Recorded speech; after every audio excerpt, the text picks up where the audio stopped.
lots of questions, right? Lots of questions as we go along.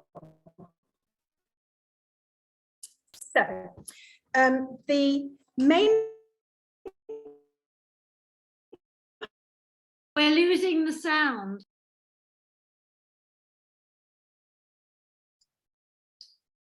Helena, you've frozen. I don't know whether you can hear that.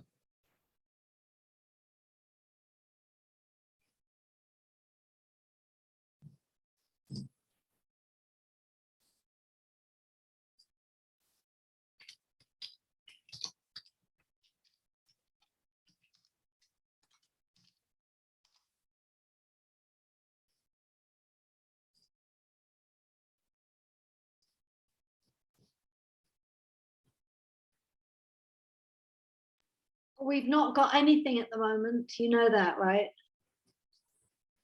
Yeah, they've gone again. They probably are coming back into Zoom because they froze.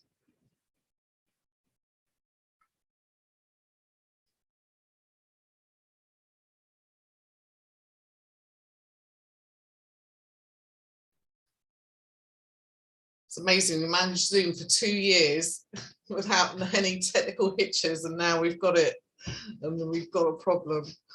What's it to do with? It's the new AV system in Shul.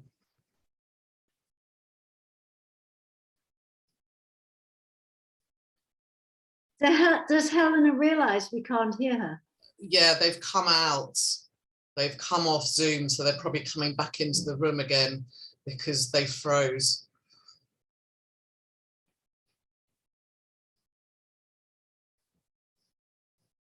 Sorry about this, everybody.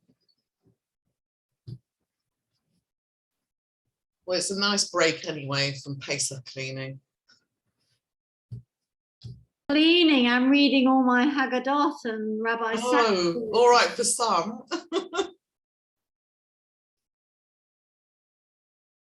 Okay, the rabbi should be back in now. Right, Are you here? Oh, great. Right, I'm back. Hello. Okay, so where were we? Right, we're not going to let Rabbi Mason leave the room because every time he leaves the room to see if anyone else is coming in, then he takes his phone with him and then we lose connection. So we are now back, and I'm just going to start from the beginning again. I did say at the beginning, when was the first mention of a Seder service in Jewish text? And Mark was about to answer. And what did you answer, Mark? In the Mishnah. Right, and he was correct, in the Mishnah. So around 90 BCE, we hear that Rabbi Gamliel talks about that you have to mention Pesach Mar.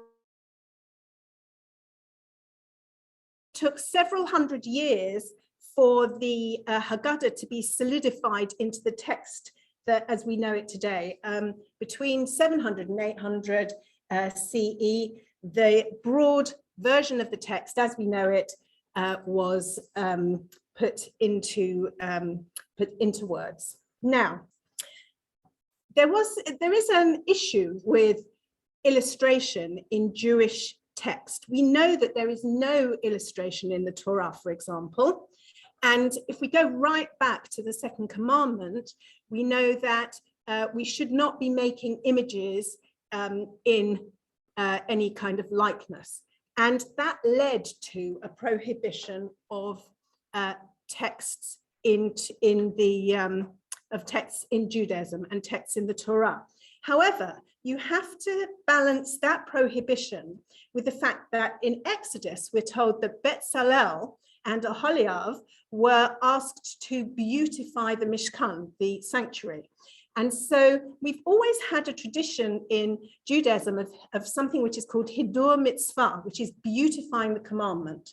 And that has been a tension in Judaism in terms of artistic illustration. Now, although we don't illustrate the Torah, we do illustrate the other texts in Judaism. There are examples of beautiful ketubot, marriage certificates from centuries ago, and the Haggadah is a text that has been illustrated for hundreds and hundreds of years, even before printing was invented. So I'm going to look in this presentation at some versions. We're going to look at 3 different themes in the Haggadah. The first one is going to be from slavery to freedom. The second theme will be sitting around the Seder table. And the third theme is going to be the 4 sons or the 4 children. This is not going to be a lecture. I'm going to ask lots of questions as we go. And I hope that the people who are viewing from their living rooms are going to jump in and answer. And I hope, Beth, they've got a facility to be able to unmute themselves and jump in with answers. Now, the people in the room have, one of the things I do at LSJS, I'm the director, I should just say a backtrack here. I'm the director of degrees and teacher training programs, and we run a lot of hybrid sessions. So I'm going to be talking to the people in the room and the people on the screen. The people in the room have a pack of the materials that we're going to be using this evening. And their pack looks like this. I am now going to ask all the people in the room not to read ahead. Imagine it's a PowerPoint presentation, because I don't want to spoil any of the surprises as we go. And for those people who are in the room, you can take the packs home with you and use them for your own Seder. And anybody who would like a copy of the presentation afterwards to photocopy or use for your own Seder are more than welcome to do so. Okay, so we are going to start. So could we have the first slide, please, Beth?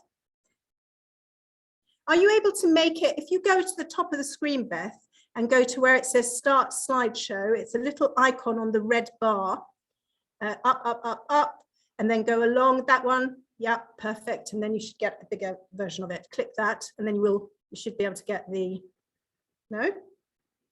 Okay, right, okay. Maybe not then. Right, okay, let's go to the first picture, please. So the next slide, please. Right, okay. The next slide, please, Beth. That's Beth. Right, Beth is not able to. Right, we're just stuck on the picture, on the. Beth, we need the next slide. You want to? You can go on the left column. You could get it, Beth. Can you hear us? Oh dear. Okay. Beth, can you hear us? Maybe she's left. Well, no, Yes, I can hear you. Perfect. Are you able to, first of all, get the slideshow from the beginning so that we've got the full size pictures on the screen? It's this side. Right. Yeah, so on the top bar. Yeah, just done that. You might need to reshare, maybe. Stop share and share again. Yeah? Okay. And now share again. I think we may have lost Beth. No, we haven't lost Beth. Yeah. That's there, right. If you go to the top icon. Yeah, I yes, just that's did that. This is the same problem we had last week, do you remember? Okay, well, if that's, don't worry about that too much. Can you scroll down to the third slide, which is the first picture, please? So you've got the bars on the left. You've got them on the left then. Yeah, I just did it. Can you see this now? No, it's just got the title. Why is that? Can everyone else see it? No. I just moved, No, I can see no. the picture. Like analog, why doesn't Helena hold up the slide in front of the camera? And everybody can What about sharing the host? What about her giving you permission to be host and you trying to do it? Oh, well, that might work, yes. Yeah, but we need the, I mean, we could do that again. Okay, so. Well, why don't we go back to doing it the manual way? Right, can you see it now? Yeah, that's good. Oh, well done, right, okay. Is there any way that you can make that that a little bit bigger by You've got the zoom on the bottom Try- right there. You've got the zoom on the bottom right, Beth. Yeah, So you can just That, oop, well, better. um, You need to get rid of the header. yeah, exactly. If you now try and do slideshow do that on the top. red button, on the red bar at the top, That's it. correct? Yeah, try that. Mhm. Oh yeah, something's- think come that's on. happening. Come on. It's like a no. Right. Right. You see Yeah, it oh, now? no. No, it's exactly the same. We've gone back to the beginning. Right, okay. Okay. Right, okay, just scroll down if you wouldn't mind and get to the first picture and we'll do it as we can go. There you are. Right, perfect. Okay, so hopefully on your screens, you should be able to see the pictures. So the first one is, we're just to remind you, we're talking about from slavery to freedom. And first question, so what were the Israelites actually building? What were they building? Anyone who is on the screen, just shout out. What were they building? When they were slaves, what were they building? They were building towns when they. Yeah, right. So they had to build 2 store towns, but what were they called? Anyone know? Pitom and Ramses. Yeah, okay. So they were building Pitom and Ramesses. And if you have a look in this picture, you will see that the Israelites are depicted here. There we go, thank you. And there's a ladder depicted. And you'll see with the other images that I'm going to show you of from slavery to freedom, there are often ladders in the picture. Why would there be ladders? Why do you think there's ladders? Is the idea of the journey from slavery to freedom? Well, actually, it is a journey, and that actually is a really nice answer. But why do you think it's not actually the reason why the ladders are there? They have to build to the top. Good. It's actually to connect the 2 places, Pitom and Ramesses. And because they were 2 places, there were often ladders inserted into the pictures. Now, more interesting is that this is from one of our very first Haggadot that has been ever found from 1300 from Germany. It's called the Bird's Head Haggadah. Now, the reason it's called the Bird's Head Haggadah is because you can see that the heads of the people are made into animal heads, mostly birds' heads. And I hope that that's clear to see in the picture. Why are the heads of the people depicted with birds' heads? Anyone want to answer? So that you're not illustrating people. Good, because you're not illustrating people. It's because, again, there was this tension between depicting people or not, and therefore the people were given heads of animals so that they wouldn't look like people. And you can see here that you can see there are tools for the building. There's a hammer, a basket, a spade, there's a trowel. And as I said before, the cities are connected by a ladder. Okay, could we have the next slide, please? Right, lovely. So again, this is a picture of the same, oh, lovely, thank you. A picture of the same part of the story. So these are the Israelites who are building the 2 towns. 2 things to say about this. The previous Haggadah was from Germany, and in the Middle Ages there was the German school of Haggadah design, which generally looked at, which generally depicted the family at the Seder, the 4 sons, the 10 plagues, the slavery images. But this one is from Barcelona. It's the Barcelona Haggadah, which was around 1350, so about 50 years later. But it was in the Spanish style, which always had a lot of flora and fauna. And you can see here a kind of a dragon image. So lots of animal kind of designs around the main picture. And one of the other interesting things about this image is that if you look at the people, there are women as well as men. So look at the two characters on top of the tower, at the top of the ladders, and you will see that they're depicted to be women. So the what that's telling us is that when we're thinking about the Israelites building these cities, it was everybody. It was the women, the children, and the men as well. So please, could we have the next slide? Okay, so this is now, the image is an old image. The image is from the tomb of Rechmite, 18th century, but it's from what is called the family participation Haggadah. Again, if you were in the room, I brought loads of Haggadot to show you, which I'm not even going to try and hold up to the screen. But this is a Haggadah that was developed in the 1990s in Israel and uses images from all over the place. And here you can see the slaves making mud bricks with straw and water. And you can see that they're drying. If you look at the image at the part at the bottom of that picture, then you can see that they're being dried in wooden frames. Okay, right, so that was really just to whet your appetite. We are now going to move on to the next theme, which is sitting at the Seder table. Now, there are many images right through different Haggadot of sitting at the Seder table, and we are going to look at a few of those. So the first one, is it possible to get that slightly higher up? Sorry, the other way, yeah. Stop, perfect, thank you.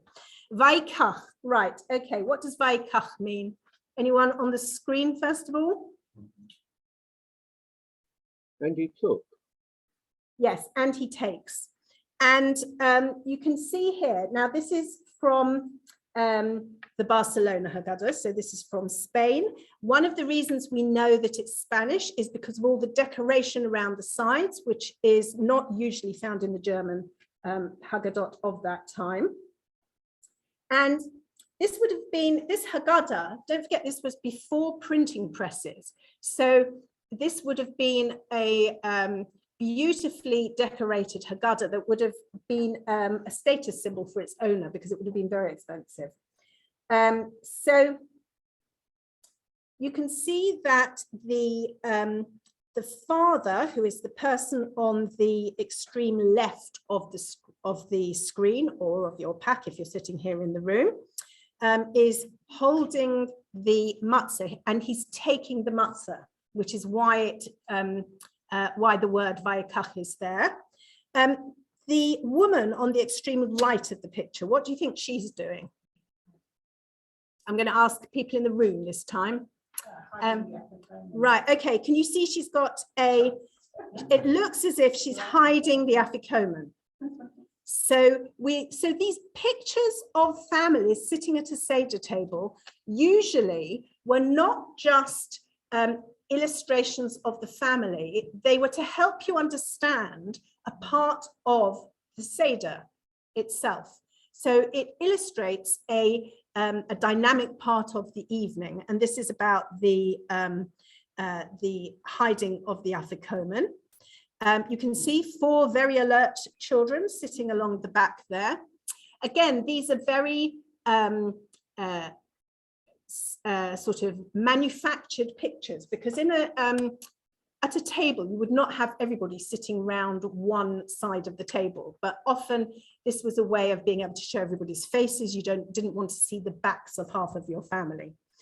And you can see here that there look as if there are 5 cups. Why are there 5 cups, do you think? What does that symbolize? Anyone on the screen? One for Elijah. Yes, one for Elijah. Great. I have to say, I do apologize. I can't see any of you who are on the screen, so I can't call you by name. So just do chip in whenever you want to say something. Okay, and you can see again, this is a wealthy family. This family has a cloth on the table. You can see the folds of the cloth are beautifully done, actually. The father is very, is dressed, both parents are dressed very kind of luxuriously. The father has a very fancy chair to sit in. What do you think the little table just in front of the father is for? Anyone? Washing your hands. Yeah. So, you know, even though that was in, you know, it's mid 14th century, we recognize elements that we use today for our Seder, that we have for our Seder. And again, if you look at this, it's beautifully decorated all the way around with patterns, and then all these kind of swirly animals and patterns around the side as well. Okay, let's have a look at the next one. Right, okay, so we're back to the bird's head Haggadah. And again, this is absolutely fascinating. 1300, remember, so we're talking about a very long time ago. And on the left, so the one, first of all, what sort of head coverings? Does anyone know about these kinds of very strange head coverings that these birds' heads have on top of their heads? Does anyone know about this, why this might be? Didn't the Jews wear that in the Middle Ages, this type of headset? Yes, those kind of head coverings were worn by Jews. So now have a look at the person, the character who is second from the left. Now that person is not wearing a head covering. Why do you think? The woman. Right, okay, so a woman. Actually, it's not a woman, but I can see why you might have thought that. It's not supposed to be a woman, but it is supposed to be a servant. Mark called that. I don't know if you can hear the people in the room, but Mark called out that it's a woman, that it's a servant. And in fact, it's supposed to be a servant, and we know that because the servant is bareheaded. And he's supposed to be handing the father a bowl of greens, and the caption, which again you probably can't see very clearly, but basically Borei Peri Ha'adamah, which is the blessing, thank you, the blessing for, I'm saying thank you actually because we're having this, the screen is being blown up, so it's very, not to you, not to you. Rabbi David also gave the right answer, I'm very pleased about that. But it's Borei Peri Ha'adamah, and you can see that that this illustrates that very nicely. And in fact, you can see that the man with the bird's head on the left has taken a great handful of the greens and looks like he's putting it into his beak mouth. And you can see that that's what's going on there. Okay. And I think it's interesting that these are not normal animals. They're not, it's not, the illustrations are not that we're trying to say, well, we're not going to depict a human face, so we'll make them very realistic in terms of animals. They were made almost to look like caricatures of animals. Okay, let's move on, please, to the next one. Right, could we have that so we can see the whole picture at once to start with, please? Oh, or even like that would be right. Okay, and oops. Right, so this is if we look down where we can, that's it, perfect. Right, okay, so the this is from the Barcelona Haggadah. We're back to Spain, and this is, you can see here, halach ma'anya. Now, where do we, first of all, what does that mean? Not Rabbi David, because he probably knows.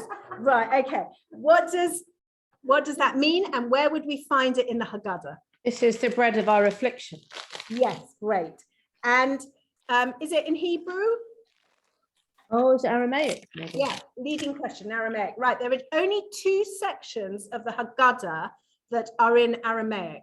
There's this one, and does anyone know what the other one is? The other part of the Haggadah that is in Aramaic? Yes, Mark said it. It's Haggadah. So at the beginning of the Seder and then at the end of the Seder. Right, so here, if you could just scroll down so we can see the family now at the table. Perfect, thank you very much. Right, okay. Helena, Now- Julian's got a question. She's put her hand Oh, right, up. and she okay, wants sorry, to- I couldn't see it. Yes, please ask your question. It wasn't a question. I was just going to answer your question. Oh, Oh. right, okay, all right, thank you. Okay, well, what can we see in this picture? Any ideas? Yes, in this picture, there is a custom of putting the tray of Pesach over the head of each participant. And I think this is what is happening here. Correct. Okay, is that Orly's voice that I can hear? Sorry? Was that Orly? No, it's Marlene. Oh, Marlene, sorry, I beg your pardon. No, it's Marlene, okay. you're quite right. So this is a widespread Sephardic custom, and in Sephardi Seders, you often would find this even today. And this custom developed from the Talmudic custom of Akirat HaShulchan, which is uprooting and moving the individual table from each participant. And at some point, the table or tray touches each person's head. And this developed into the custom of placing the Seder plate on the head of each participant in the Seder. And you can see here that we have the father who is about to do that to, well, you can see he's put that on top of his daughter's head. Now, you have a question again. yeah, thank you. Yeah. Okay. So when we've had guests in my house, we've taken the Seder plate and we've moved it round over the head of everybody in turn, and then the mother does it for the father. We go right round the table. Oh, right. So I don't know who you are, but are you Sephardi Gillian. or? No, but my guests were, and Oh, right. this, And so we yes. did. So yes, it's part of the dramatization that they really do. It makes the whole Seder so much more exciting.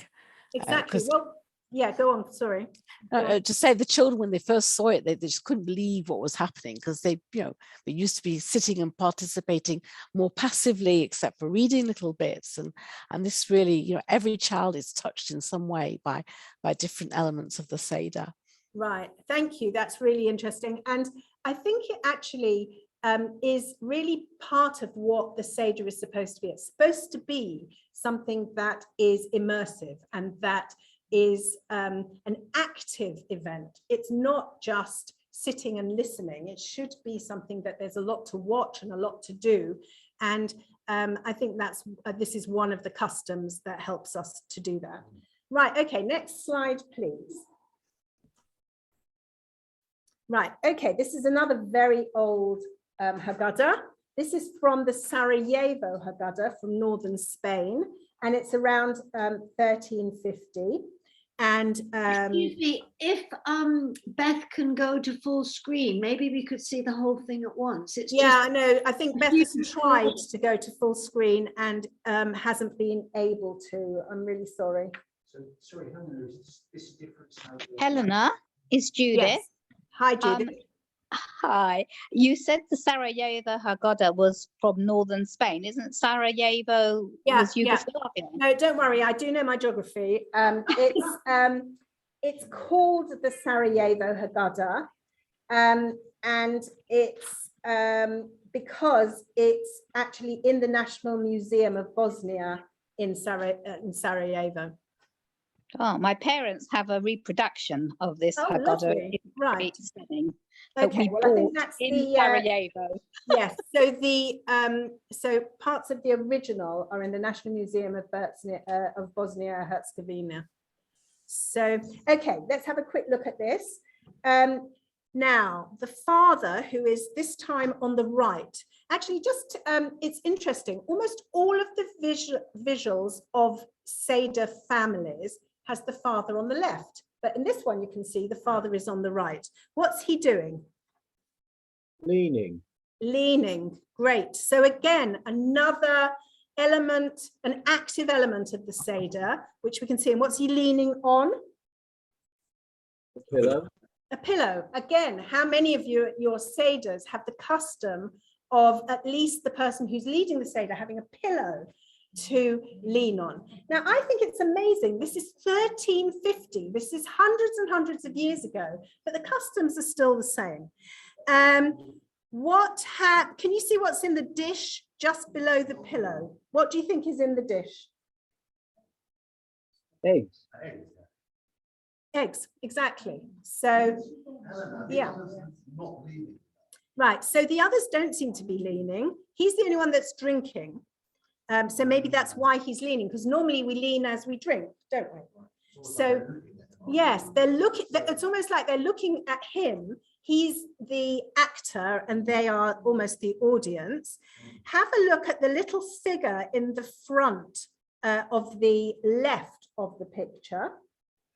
And so the commentary that I have here says that the woman at the left bottom, who is holding a small piece of matzah in her hand,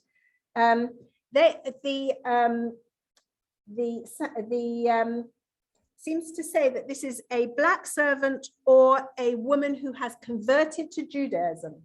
I mean, how we know, I'm not sure, but it's saying that this really epitomizes the fact that even if we have servants at our Seder, they are required to participate. So you can make of that what you will. Okay, next picture. Right, okay, so this is a German Haggadah, the Darmstadt Haggadah, and this is much more recent. This is from 1430. Again, before the first printing press. And it's interesting actually that the illustration here has nothing to do with the text as it happens. So it depicts, if you could scroll up quite slowly while I'm talking, it depicts females, so you can see women here or girls, who are pupils. They're being taught by male teachers. And then at the bottom of the picture, so you can see all these teachers, and then at the bottom of the picture, there we go, the bottom of the picture, you've got your Pesach Seder. Now, this may mean that the Haggadah was written for women, or it may indicate that women are required to observe all the mitzvot of the Seder. And that the Haggadah, all of the teacher-pupil references at the top are talking about how the women have to learn the Haggadah the same way that men would. Now, how many people are sitting at that table?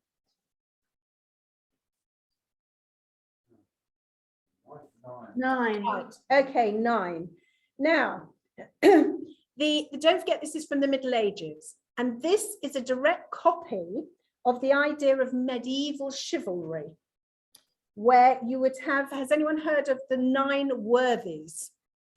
Right, there's a medieval chivalrous kind of construct where you would have 3 pagans, 3 Jews and 3 Christians sitting at a table. Nothing to do with the Seder, but this is to do with medieval chivalry.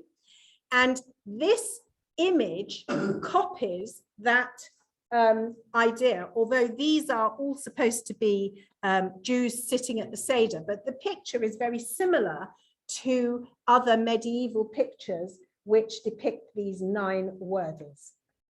Right, okay, yes. The worthy is obviously it's that shvocha matzah. Yes, right, okay. No, so the illustration in this one has absolutely nothing to do with the text, which is interesting because all the others that we've looked at so far, the illustration is very similar to the text. Okay, could we have the next slide, please?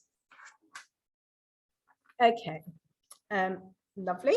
And if we could just scroll up so we can see it. Okay, Sorry, Helena, yes, it's Mark. really interesting that that should be linked to the 9 words, because think of the words. Yes,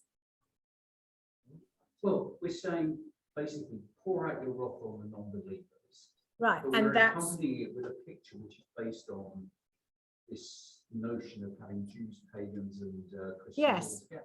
which is fascinating. But although, yes, exactly. So So there is a link there. well, it's more, there's something being subverted. Right, okay, thank you. Right, so Shulchan Aruch, the meal is served. So this is a 15th century Haggadah, and almost a kind of comic look at the people who are sitting around the table, and a different kind of look to it than the previous pictures. Firstly, we've got a round table. The table is much more decorated, and you can see lots and lots more on the table than in any of the previous pictures. It's not the first one that we've had which has books. I didn't point it out, but in one of the previous slides, you'll see that there were books on the table. So they're obviously, they've been reading the Haggadah. You can see some glasses. You can see again the white tablecloth. And it's really beautifully, if you, you can't see anything else on this slide, but this particular Haggadah has got some beautiful cursive script in other parts of the Haggadah. Okay. What's the cool thing on the table in the middle? Right, so I think that's the cover of the over the matzah. No, not the white one, the tall, it looks like a candlestick, but there's no Oh, right. candle at the top. Good. Right, I think maybe it is a candlestick. I can't see what else it might be. Anyone got any ideas of what that might be? I think it's a hanging candelabra that Well, they just got strange perspective and made it look like it's. It isn't. If Beth would kindly scroll up so that we can see the top of it, it finishes there. Right. So it's not a candelabra, although that was a very good idea. Yeah, I'm not sure what that's supposed to be. It's a tickling stick. A tickling stick. Very good. Who said that? Right. Okay. Let's move on to the next picture. Right. Okay. This is by Otto Giesmar. Where are we? Right. Okay. Anyone got? All right. You can see actually it's from 1927. Now, one of the reasons I like this depiction of a family at the Seder table is that Giesmar uses very few lines to convey a great deal. And it's absolutely fascinating. So let's see, what can we see in this picture? The other thing about these lines, he manages to get a huge amount of movement into a picture with very few lines. So where do you think the father is? Who is the father figure? Anyone? On the left or the right? The right. Right. Okay. I think right. Okay. Yes, he's supposed to be there on the left with the book. And what about the person who is standing up away from the table? Who do we think that is? Wicked son? The mother. Right, that's probably, yes, somebody, the mother or somebody who is actually otherwise in the kitchen.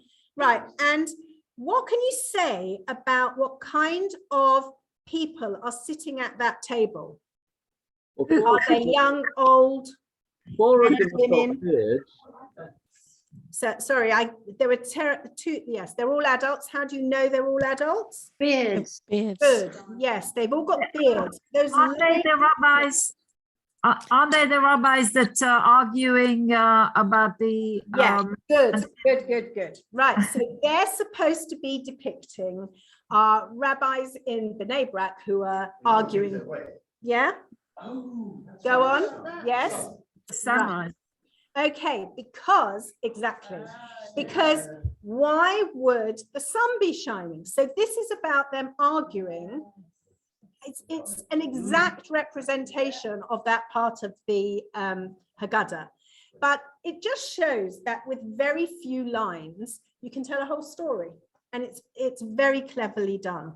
I think there's a lot of movement in this picture, and it's a very good way of showing, and some really nice touches. So the candelabra, can you see the candelabra still got the lights on because they've been arguing all night. So the lights are still on, but the sun has come up. Sorry, Helena, I don't know if Yes. this is just because it's flat and there's no perspective. It looks like you've got one, two, and another two, and then because people are sitting with their backs to each other. Yes. Maybe. Yes, I think so. I think it's yes, it could well be. One learning. One learning and the other two, and two chavru, yeah. Yes, exactly. Right, okay, so could we go on to the next picture, please? Right, okay, this is one of my all-time favorites. Right, so this is by Reuben. We come right up to the modern day, 1950. And this is called First Seder in Jerusalem. Now, Reuben, who was the national artist of Israel for many years, born in Romania, left Romania to study art at Betzalel in Jerusalem, but he fell out with them. So he left Betzalel, went to France, then emigrated back to what was then Palestine, and then went between Palestine, New York, and Paris. And anyone who, now that we're able to move around the world a bit more easily, anyone who actually gets to Israel, I strongly recommend that you go to Reuben's house in Tel Aviv. Absolutely wonderful collection of his artwork. So this is his depiction of First Seder in Jerusalem. First of all, Reuben painted himself into this picture. Who can tell me who is Reuben in this picture? Leaning on the table, bottom right. Thank you. Very good. Who was that? Judith. Right. Thank you. Thank you, Judith. Right. Okay. Does he look really pleased to be there, or how would you say he's feeling at the moment? Bored. He looks bored, doesn't he? He's not wearing a kippah that we can see. He looks asleep, actually. He looks bored. Why? How can we tell he looks bored? How has he used the way he's painted his body to look bored? Yeah, he's got his head in his hand. He's looking downwards. Okay, so who else is in this picture? What other kinds of people are in this picture? Very interesting talk. Do you want to just shout out anyone on the screen or in the room? Who else is in the picture? There are people from all sorts of different countries. Right, people from all sorts of different countries, yes. So what other kinds of people? A chassid. Soldier, a chassid. Anything else? Kibbutznik. Kibbutznik, good. Black people. Yeah, it could be Arab people or Muslim people. What do you think Reuben is trying to tell us about Seder by his depiction of First Seder in Jerusalem? What's he trying to say about Seder? International. It's international.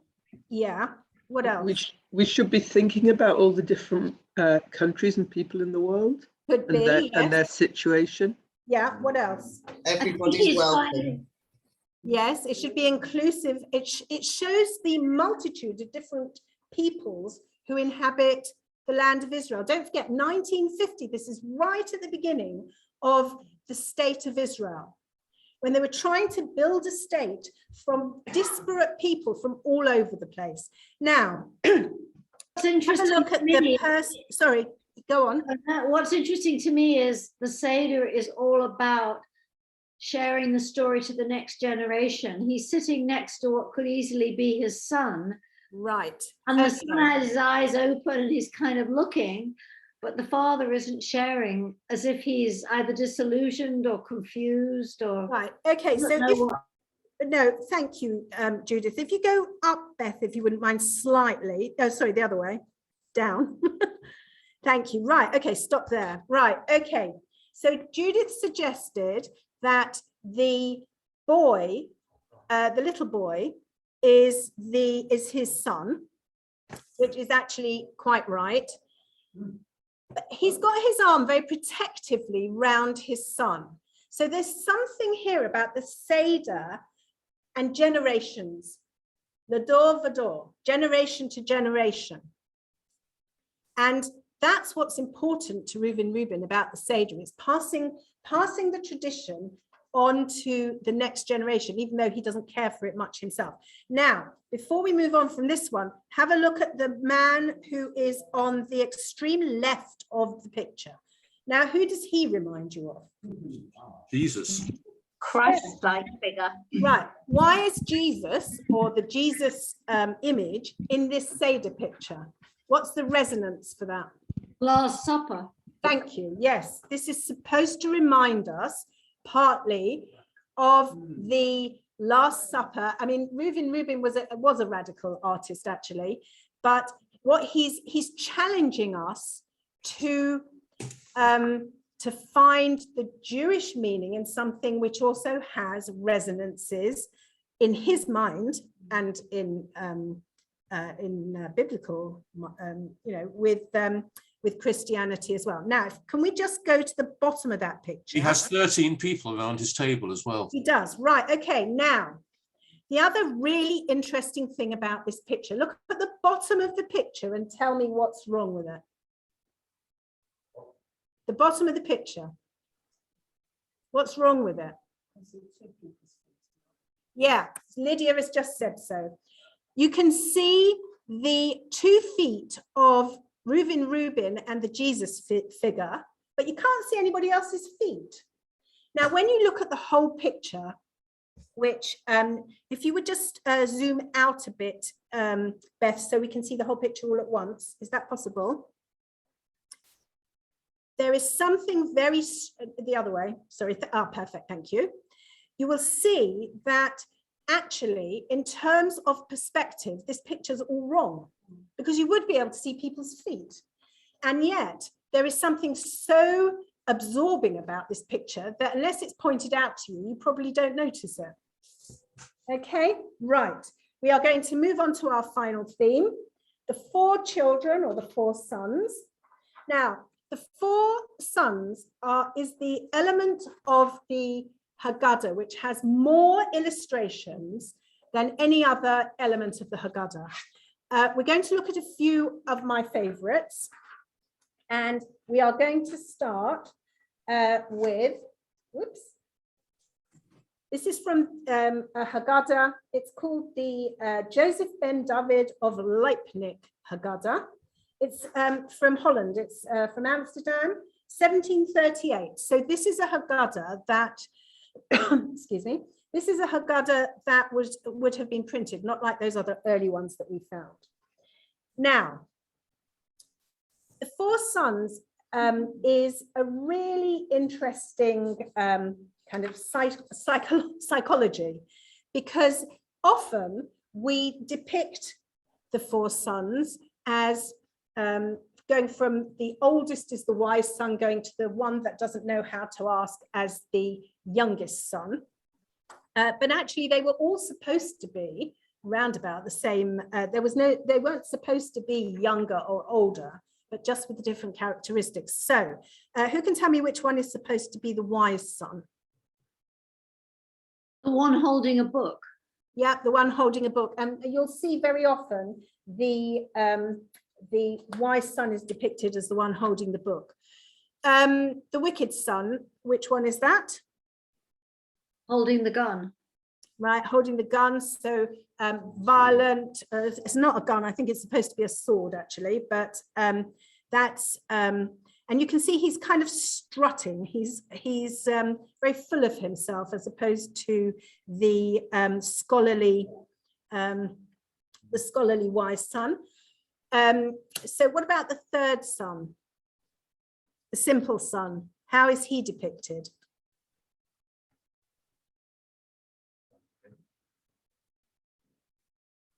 Anyone know? Or can you just guess? Why is he depicted? Or what is there special about how he's depicted? Yeah, I think he's got empty hands. His hands are open.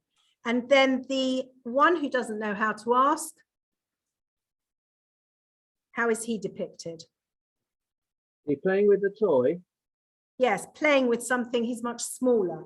Now, it's really interesting because in depictions of the four sons, artists usually spend most of their energies on the wise son and the Rasha, the bad son, the evil son, the wicked son.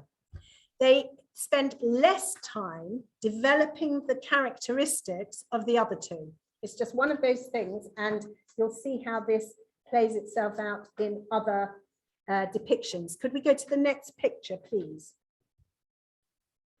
Right, okay. So this picture is from an 1879 American Haggadah. It's called Services for the Passover with New Illustrations, 1879. Now, which one is the wise son? Yes. On the left reading. Yes, top left, he's reading, he's well behaved, he's into the whole thing. And which one is the wicked son? The one smoking? Yeah, very obviously the one on the extreme right, lolling back in his chair, supposedly smoking. Right, now then you've got the simple son and the one who doesn't know how to ask. Right, which is which? Can you tell? No, Lydia's saying no, you can't really tell. They look like twins actually, don't they? Firstly, they have their back to us, which is not by accident. It's to show that they are disengaged with the whole process. But as I said just now, often those two other sons were not fully developed pictorially. You can see in this picture, another thing which is slightly different from other depictions of the four sons is that the parents are there as well. No, they're not looking very happy, as Rabbi David just said. They are facing the yeah, right, exactly. The one who's most disengaged looks like the wise son. Well, he's off on his own, isn't he? So, right, so the parents are facing the son who doesn't, the simple son, and the son who doesn't know how to ask. And this is on purpose because they are not irredeemable. They need teaching. They're not taking any notice of the wicked son because basically he's a lost cause, and they're not taking any notice of the wise son because they don't need to. It's these other two that really could be redeemed. Mark. What I find really interesting is the colours. So the father, mother, wise son are wearing white. Good. Yes. And all the others wearing black. And normally, you put the sons into two pairs. But you don't necessarily, it's strange to remind the simple son and the one who doesn't know how to ask for the wicked. Yeah, it's if that is indeed what it's doing, yes. Too much. As long as I feel for the wise son. Well, you're he's sitting next to his mum as well. Yes, absolutely. I but think. The other, sorry, yes, go on. Which is, it's interesting that the father is wearing. Well, I don't know where you'd say this costume comes from. Yeah, it was kind of Persian or something. The three are wearing suits, black suits. It's not clear what the wise son's wearing. It shows a different some sort of immigration. Right. Yeah. Yes. So, Rabbi David and Mark have just hit the nail on the head here, talking about immigration, because often the clue is where and when these Haggadahs were developed. And this one, Chicago, 1879, at the beginning of the time when there was a huge immigration from Central and Eastern Europe into America. And this is an anxiety. It's playing out the anxiety of the next generation rebelling against the traditions of the generation from Europe or from Eastern Europe. Although I would say that this outfit doesn't look very Eastern European. But the wise son is dressed much more like his father. And, yes, absolutely. And the so-called wicked one is modernized, and he's exactly. The wise son has not given up his traditions. Yes, sorry, what were you going to say? Well, what's fascinating is that one of Khan's questions, the simple son, are both wicked and wicked son. Right. They're like enthralled to him. Yes, and what the parents are presumably trying to do is glare at them and say, don't be enthralled by him. That's really nice. Yes, so there's such a lot in this picture that you could talk about at your Seder, and which could be really interesting. Right, next slide, please. Oh, we've got somebody else. Right, David's going to the door. I'm taking my phone. Right, is this? No, don't take your phone. Right, okay, we're going to move on to this one. Right, okay, this is a really interesting, Haggadah. Could you zoom out so we can see the whole thing, please? Right, yes, thank you. Right, lovely. Right, okay, so this is a Haggadah by David Wander, W-A-N-D-E-R, and it's 1998, so we're coming right up to the modern day here, and it's from a Pesach Haggadah in memory of the Holocaust, and the four sons, as you can see, are portrayed as 4 books. So this should, let's see how easy this is. Which one is the wise son? That bit's not so difficult. Which one's the wise son? Anybody on the screen? The one with the writing, yes.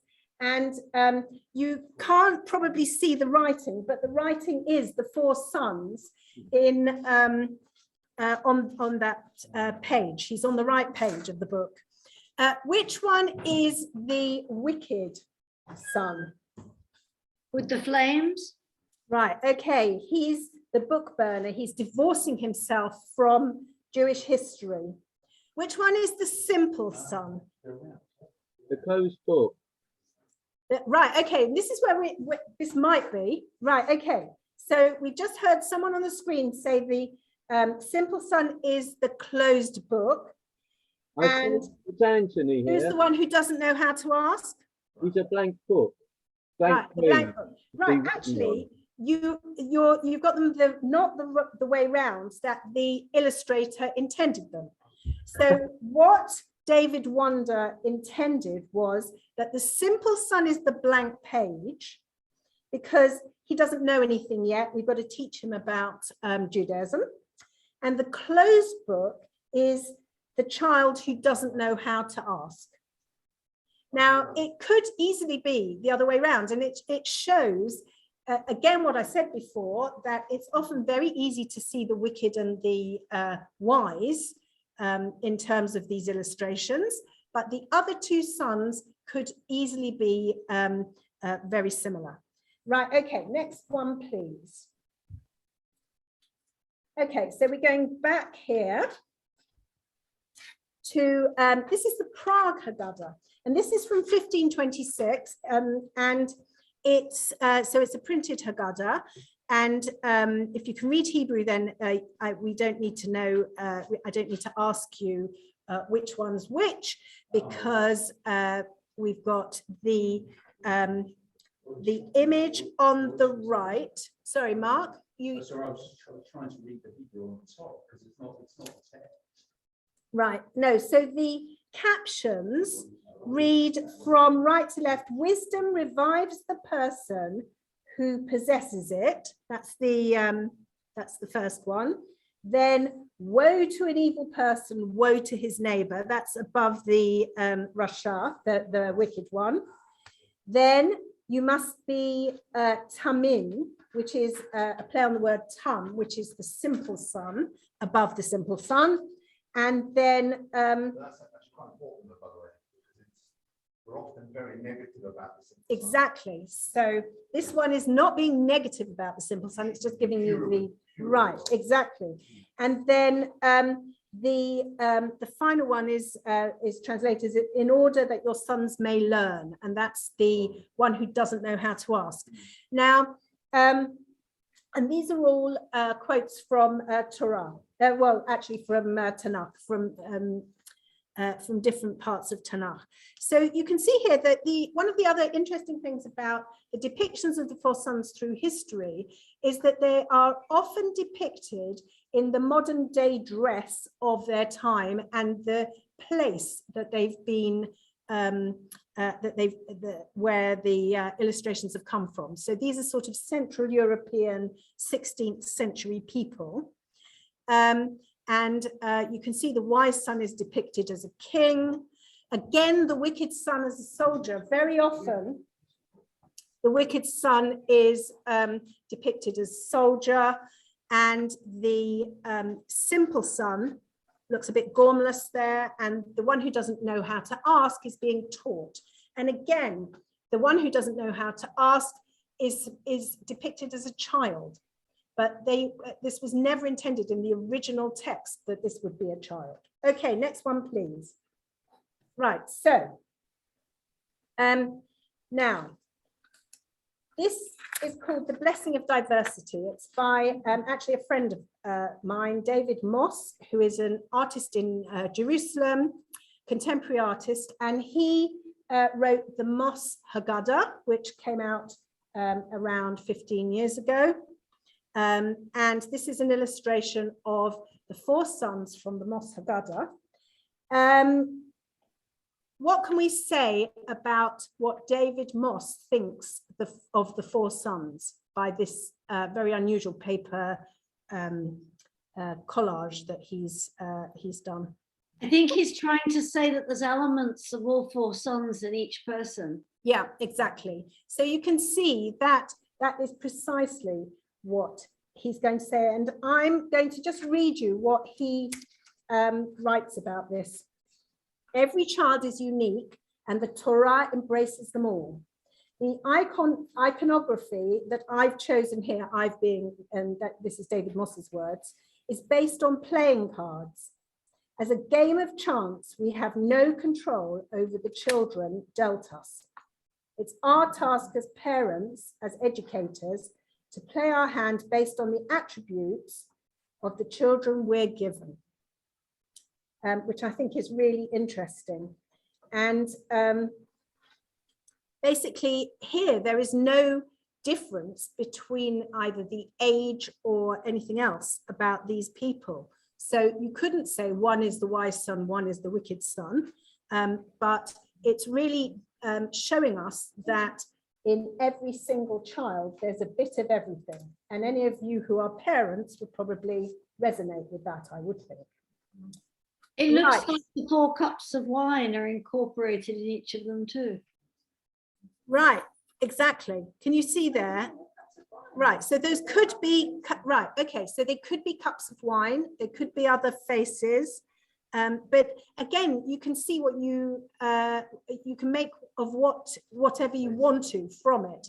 You know, there are 4 squares, are they 4 matzahs? You know, it could be anything. Right. Okay, and we are coming to the final picture. So if we, right, so again, this is one of my favorites. This is by Zvi Livni. This is a 1955 Israel Haggadah. And Zvi was born in Poland and then came to Israel and had his first one-man exhibition in Tel Aviv in 1936. So I think you need to know the time. You need to be thinking of the time of this and the fact that it's in Israel, 1955 in Israel. So you can see the Hacham, the wise son.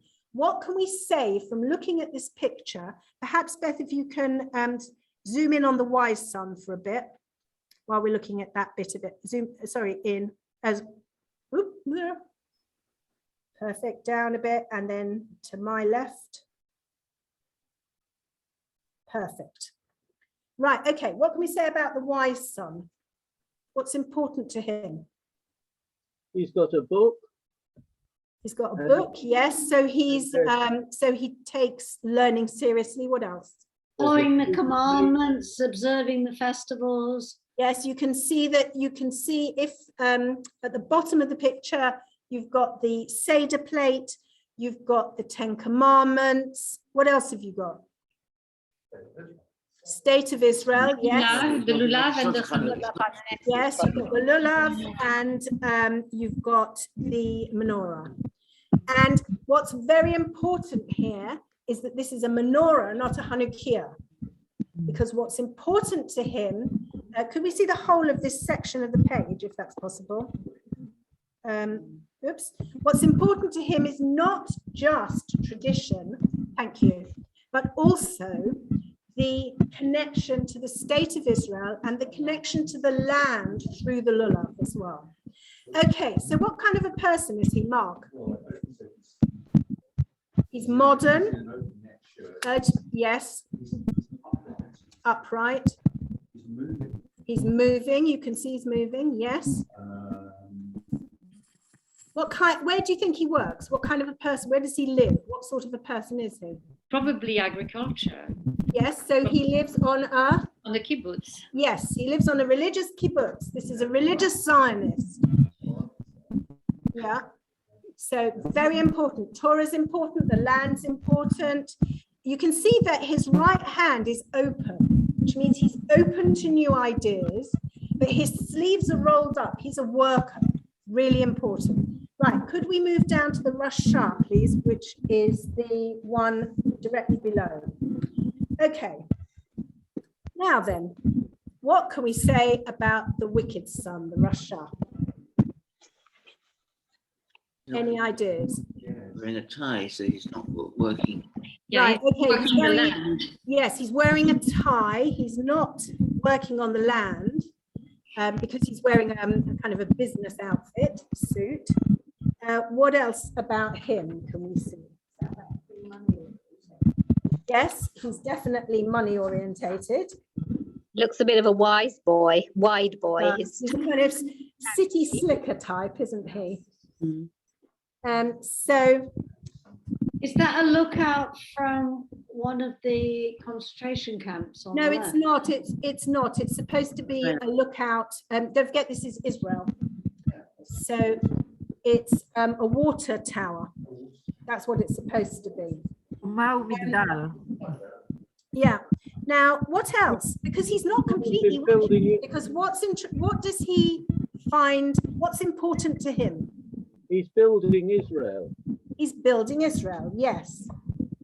But the towers and the stock, this kind of tower was part of the symbolism of the illegal settlements that were erected by the Zionists in the 1930s that were kind of in defiance of the British colonial government.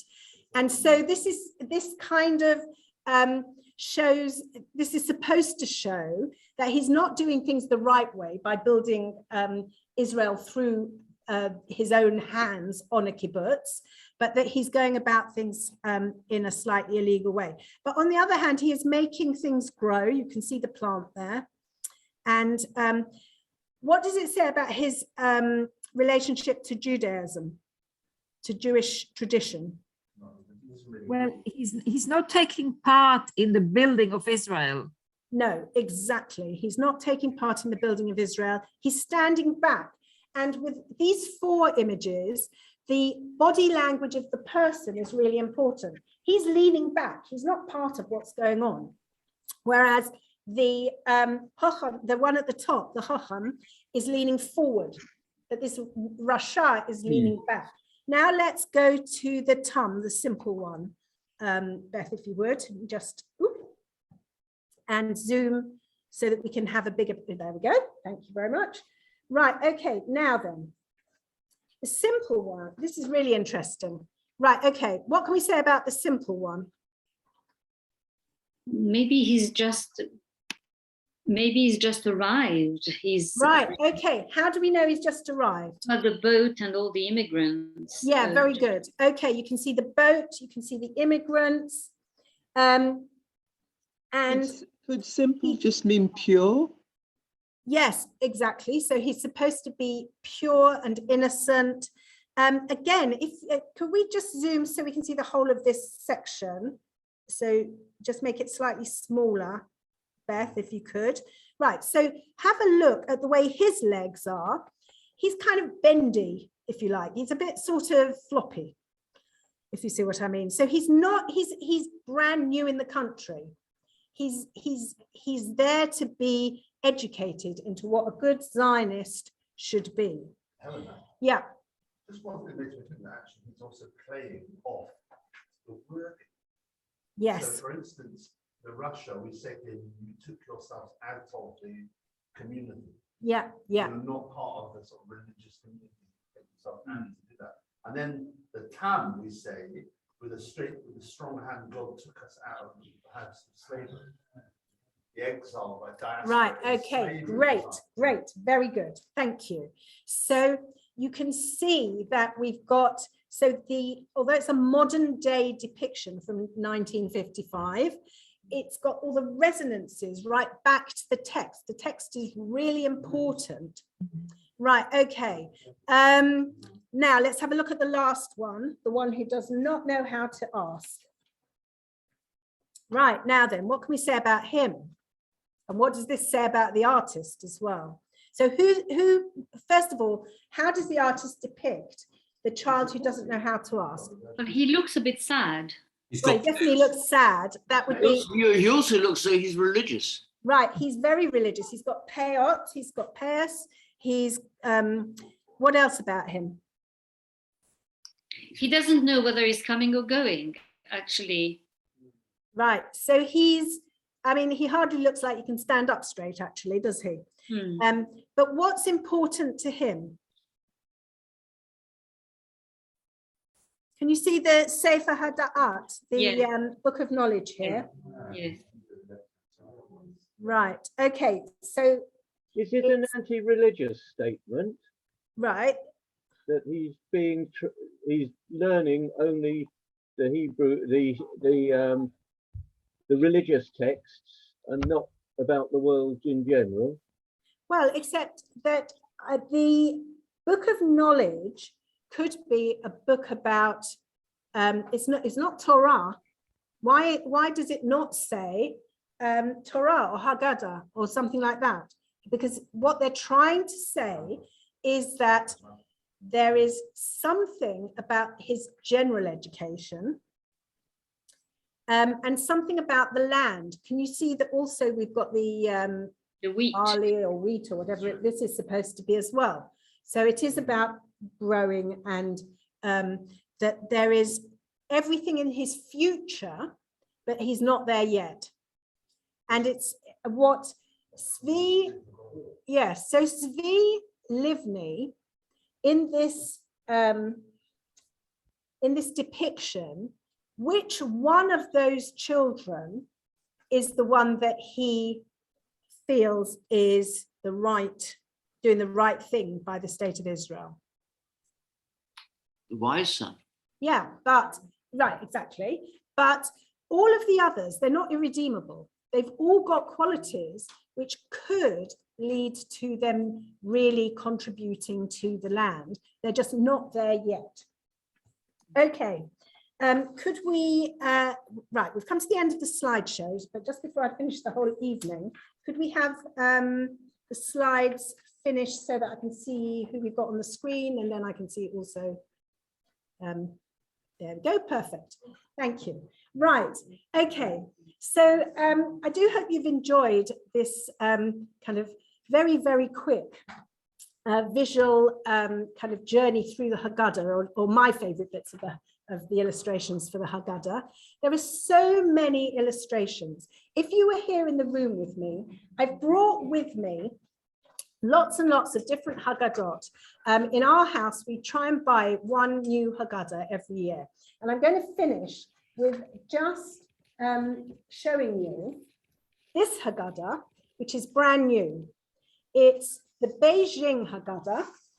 It's by the son of a friend of ours, Leon Fenster, who is a young man in his early 30s. And he's working with the Jewish community in Taiwan and was in Beijing.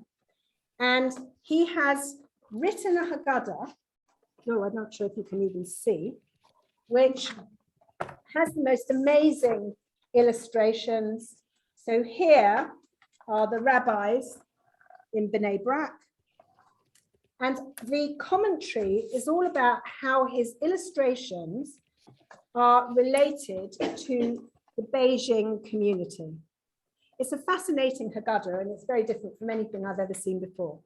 So anyway, I hope you've enjoyed this evening, and it just really leaves me to wish you all a Chag Sameach, and have a very good Pesach, and hope to see some of you during Pesach. Thank you. Have a nice one. Very interesting. Well done. Thank you. Hello, everyone. I just would like to thank very, very much, Helen. That was fascinating. Absolutely fascinating. I think it's good to see you all here. I think, I suppose I would be in place to say, and it's actually connected to somewhere where I was today, that your dear friend Maureen would be very proud. We miss Maureen. That was very Maureen-esque, or it was Helena-esque, in opening our understanding of the Haggadah through the imagery of what we actually see at the Haggadah. And I think that's offered us lots to take forward. There's some really powerful, that last image there of the Zionist images of the different roles within the state was really powerful. So Helena, thank you so much. Sorry that we couldn't get all the tech working perfectly, but we all saw it. Beth was there for us, and we all got to experience it here as well in the room. So good to see you all. Have a great Pesach, and thank you again. Thank you. Thank you. Bye. Thank you. Bye. Bye-bye. Hi, Judith in Israel. Bye. Good to see you all. Bye.